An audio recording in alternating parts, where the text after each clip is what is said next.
Hey folks, this is just a friendly reminder that the online Parashara Conference is coming fast. So you still have time to register. That'll be coming in roughly 3 weeks. It runs November 16th through the 20th. It will, present a cast of notable Jyotishis from North America and beyond, lecturing, giving presentations on a multitude of topics. So I'll be giving two presentations in the course of this conference. One is on a lecture on compatibility on Friday, November the 17th. And the other that I want to talk about now is a full-blown workshop, 4.5, 5 hours on Thursday, November 16th. So let me tell you about that. Now, the protocols that I'll present in this intensive, this workshop, come courtesy of my long-standing Jyotish teacher, Hart Defoe, probably one of the most esteemed Jyotishis in the West. And his, teachings have always delivered tried and true techniques that have eminent applicability in real world situations. So nothing fuzzy-wuzzy about this. It's all extremely practical. And focusing on the topic of career is something that you must address eventually in your budding career as an astrologer, because 9 times out of 10, why a client will come to see you is either one or the other, if not both of these two main topics in life: relationships and career, again and again and again and again. I always advise my students, come to grips with this, learn how to deal with these questions, how to analyze a horoscope in light of these considerations. Relationships and career are the two motivating factors for 90% or more of clients that come to see an astrologer. So this workshop will give you multiple tools to work with in terms of analyzing a horoscope to determine what is an appropriate career outlet for any given individual. We start basically with planets in the kendras, angular planets, whether they be in the first house, fourth house, seventh house, or 10th. They all ultimately influence either the first house, which is, character, personality, or the 10th house, which is, one's work in the world.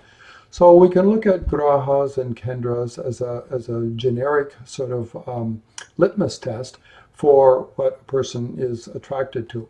And, we can split the grahas into benefics versus malefics, and we get a kind of a rough cut as to whether the person is attracted towards the arts, humanities, philosophy, etc., social sciences, versus the real hard sciences, whether those are numeracy-based or fact-based, engineering, and the hard sciences. Simply whether the dominance of planets in the kendras are benefic versus malefic. I'm making it sound very simple. Of course, nothing is that simple in Jyotish. You all appreciate that now. So we move on from there. Each of the grahas can be dropped into one of the slots accorded to the Hindu caste system, whether Brahmin, Kshatriya, Vaishya, or Shudra. And that's another litmus test that we can apply to any horoscope by observing what grahas occupy the kendras and whether there is a commonality vis-a-vis their adherence to one or the other of the castes. And so, if someone has a very dominant Venus and Jupiter and both are strong, well, that's an obvious sort of link to the Brahmin caste. And so then you move into notions of career that embrace, art, culture, philosophy, education, and the judiciary, and so on and so forth. Then we can look at planets as singletons. Just a single strong graha in a kendra can sometimes indicate, a natural orientation towards one profession versus another. For instance, Mars, powerful in a kendra, will often give mechanical skills, and that can be, your local BMW mechanic, or that can be a mechanical engineer, or someone, who handles large industrial projects. The common theme is Mars as a is a wielder of tools and, adept in construction of some kind, and so on. We can look at combinations of planets, and so there are pairs and there are trios of planets when seen, coupled, strong in the kendras. These become signatures for performance of some kind. Mick Jagger is a good example, for instance, like a combination for the arts and the performance arts in particular will involve the Moon, Venus, and Saturn. And if all three of those are in the kendras and two or more of them are strong, that's a clear signature, a bias for that kind of profession. So, I've got multiple examples for, every common variation that we're going to encounter in a review of horoscopes. There's even, a protocol for what if there are no planets in kendras at all? Well, there's always a way around that. You can rotate the horoscope to, create a Chandra lagna chart that is using the moon as the ascendant, or Surya lagna with sun as ascendant, and inevitably you will find an angular planet or a planet in a kendra from either of those reference points.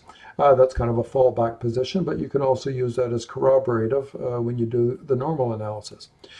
Then there's another battery of techniques which involve finding houses within the chart that are that are emphasized for one reason or another. They contain multiple grahas, let's say 4 or more, or they contain an exalted graha or a graha in its own sign, all of which exhibit strength and draws our eyes to that particular house.